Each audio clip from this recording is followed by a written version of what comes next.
I dedicate this sermon to Justice Ruth Bader Ginsburg and am indebted to her, as are so many women, in that I am able to stand here before you today. I look at this sanctuary tonight, the seats where you all should be, and I find significant that not only is it Rosh Hashanah, but also the Sabbath, not only the birthday of the world, but also Shabbat as well. As grand as our high holiday observances are, the cozy, soft landing of a Shabbos evening is just as dear. The joyful singing, the hugs and kisses and reunions after a long week or month, the delicious Hamish dinner where we can just be, and of course, the children.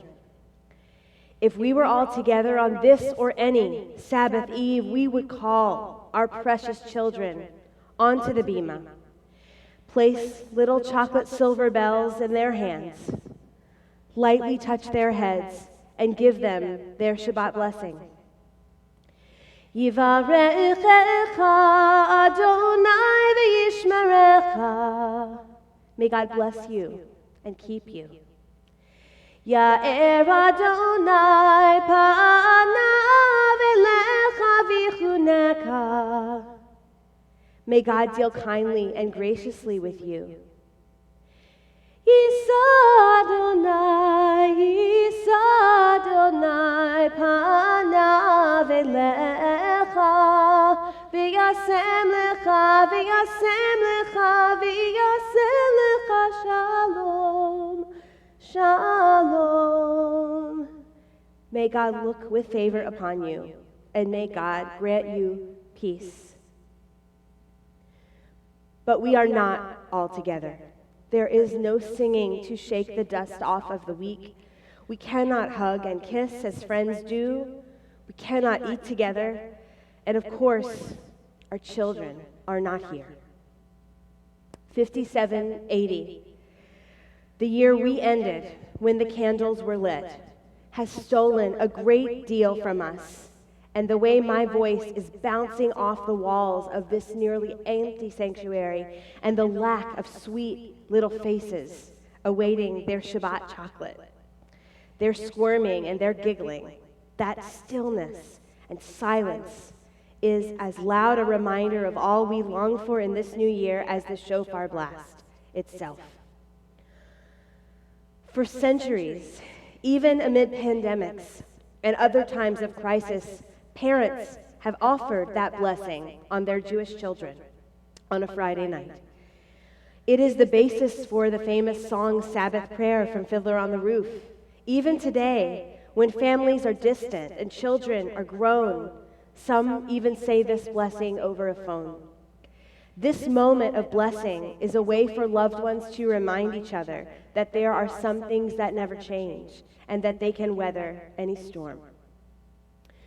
But when parents do it, they add a special preamble, no doubt a vestige of a traditional view of gender roles in the Jewish community, but nevertheless, these introductory words are telling. For daughters, Yisimech Elohim kasara Rivka Rachel v'Leah. May God make you like Sarah, Rebecca, Rachel, and Leah. And for sons, Yisimcha Elohim ke'Ephraim u'ke'Menashe. May God make you like Ephraim and Menashe. Taken together, these actually make a strange combination. Sarah, Rebecca, Rachel, and Leah are our matriarchs, the central female figures in the Torah. But Ephraim and Menashe, I suspect that many of us might not remember who they are. As a rabbi, I do have to know these things, but if I weren't, these two boys might not be at the top of my mind.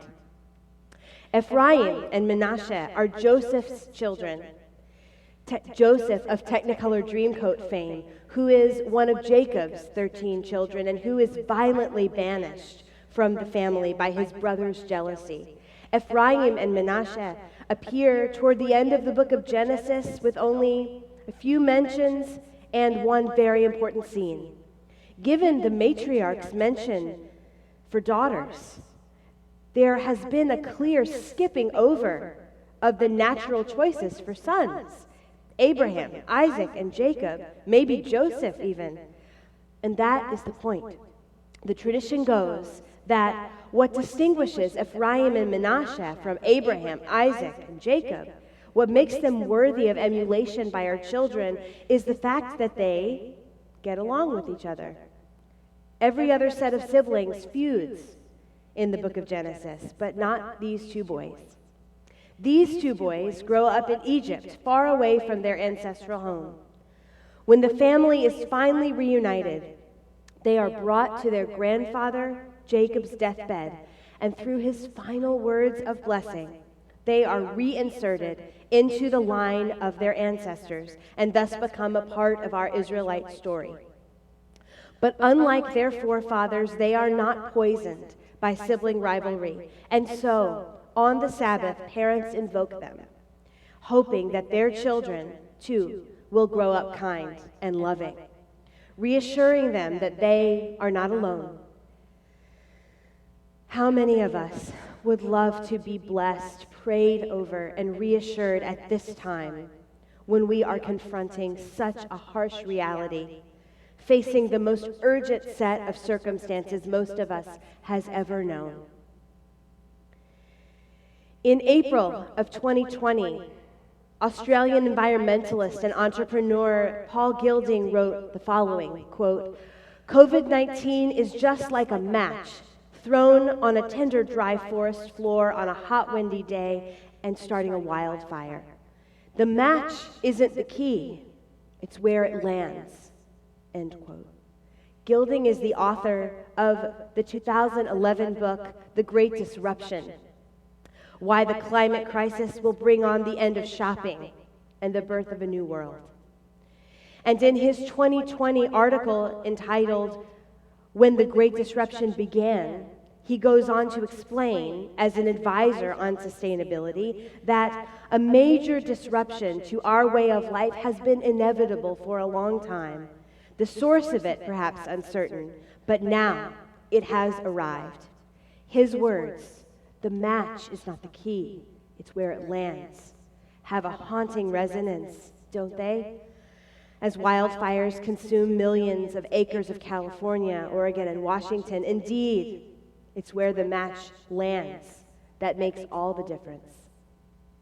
To pursue Gilding's metaphor, the match has been lit and it has landed, and the wildfires are burning, and not just those on the West Coast, but the metaphorical fires in our collective American lives that have made this moment of COVID-19 so incendiary. Income inequality and lack of access to health care and paid sick leave, a legacy of institutional racism that has systematically ravaged the bodies and communities of people of color for generations, the political divisions so deeply felt that we cannot even all agree to wear masks in public to keep one another safe, the perpetually underfunded public education systems that have resulted in overcrowded, perpetually underfunded, under-resourced classrooms and school buildings around the country, the misinformation campaigns that have nurtured distrust of the media and of scientists who dare tell us hard news. The match of COVID-19 landed on this tender, dry forest on a hot, windy day and has exposed, has illuminated all of our inadequate structures and worst impulses. One Hebrew word for a chaotic space, as we are in, is tohu vavohu. It comes from the second line of the book of Genesis and refers to the unformed chaos that exists just before God begins creating the world.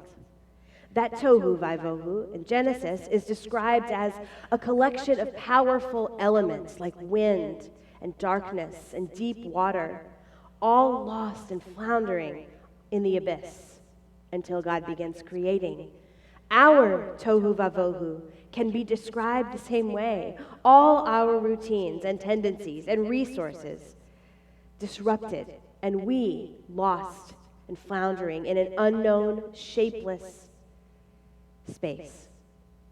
Separated from family and friends and lively celebrations and communal mourning, unable to personally care for our elderly or sick loved ones without carrying constant anxiety that we will be the ones to cause their death,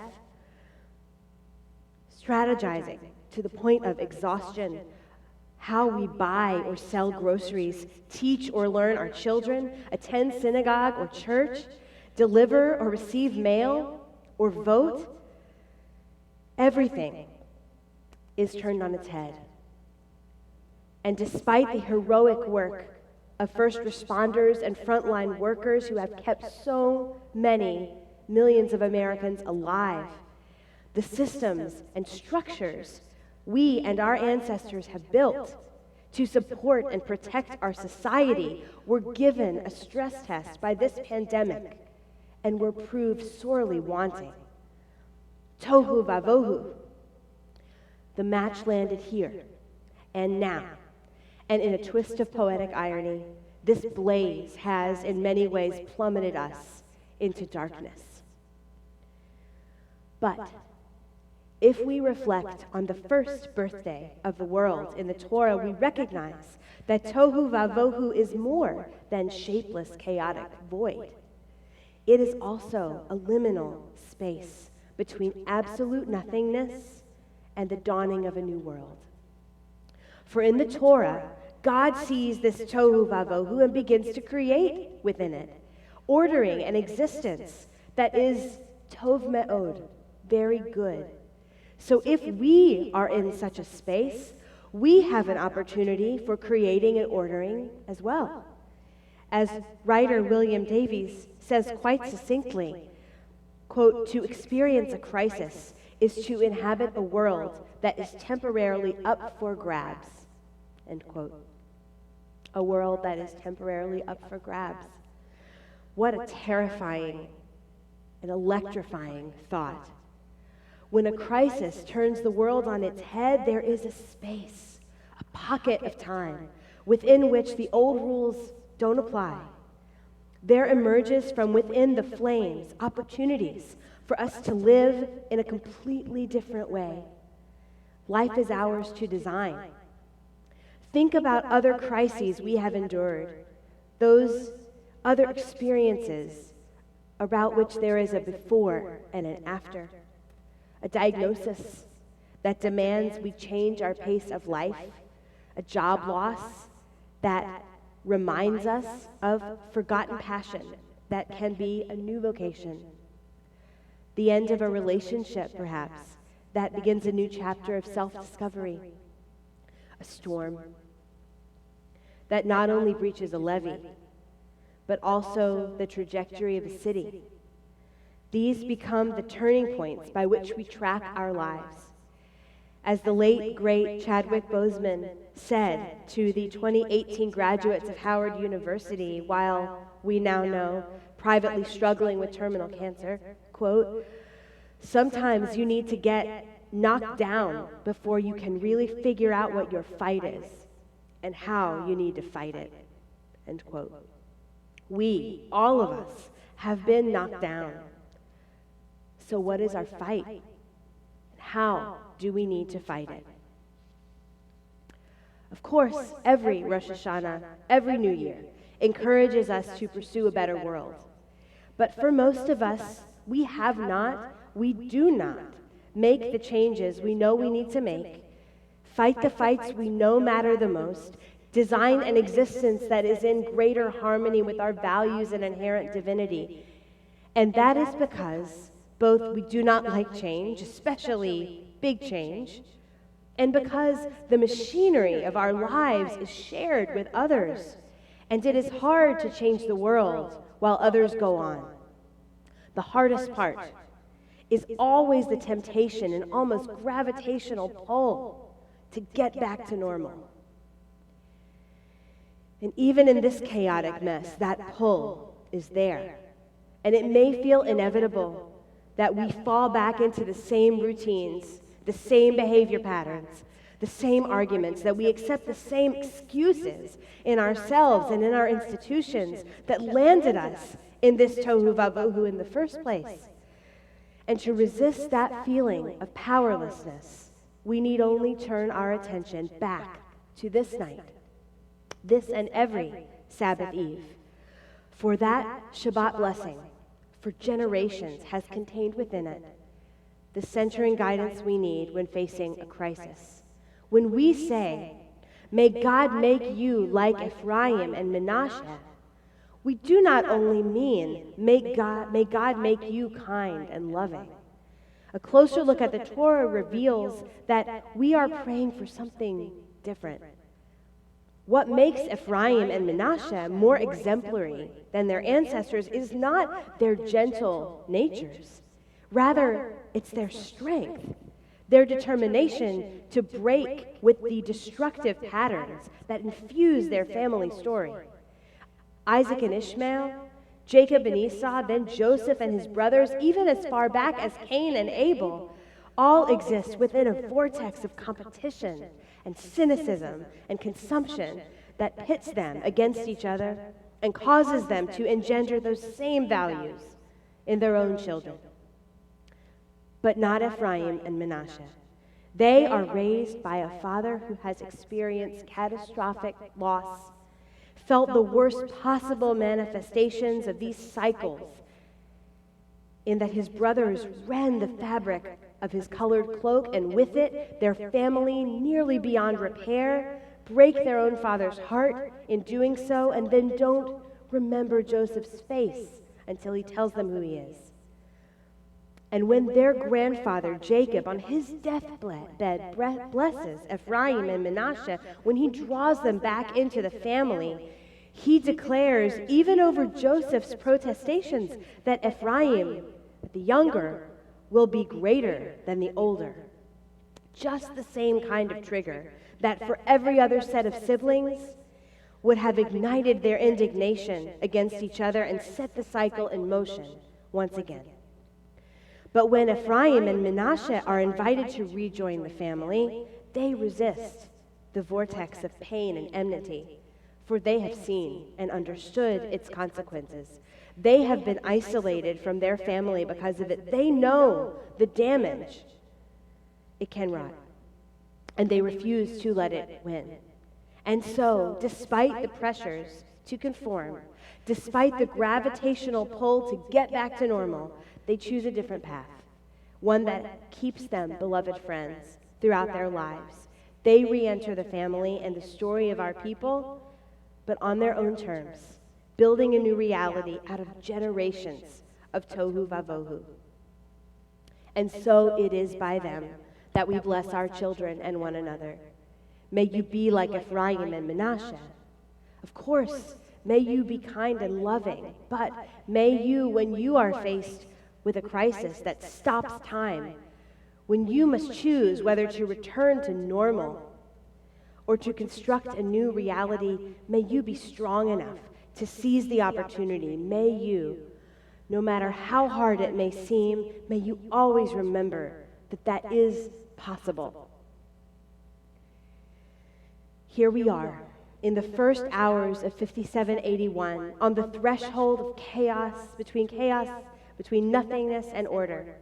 That moment of being knocked down and discerning what our fight really is. That moment when the world is up for grabs. This is the moment that our candles illuminate for us. Like God in Genesis 1, we must decide what we will create with this mess. We know we need a world in which our voracious consumption of natural resources is supplanted by sustainability. For we have been operating outside our means as a planet for generations. As our Torah teaches, Bal Tashchit, we must not be wasteful. In this new world, we respond to climate change as a human team, harnessing the efforts of our entire planet to ensure that we, all of us, have a place in it. We know we need to reject performative allyship and engage in the active pursuit of racial and economic equity. For not doing so is actually a death sentence for our fellow human beings. Ve'ahavta l'reacha kamocha, we must love one another as ourselves. In this new world, we don't need to remind each other that our lives matter, because everyone will be treated as a precious child of God and equally protected under the law.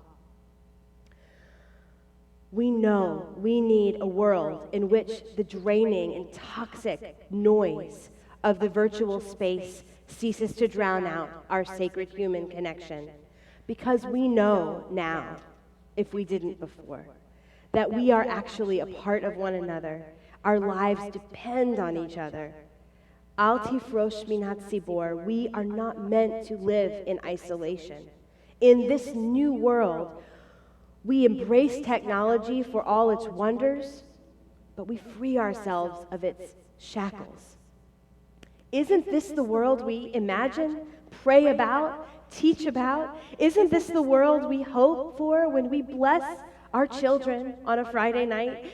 If it is, this is our moment of truth. This is the liminal space between nothingness and creation.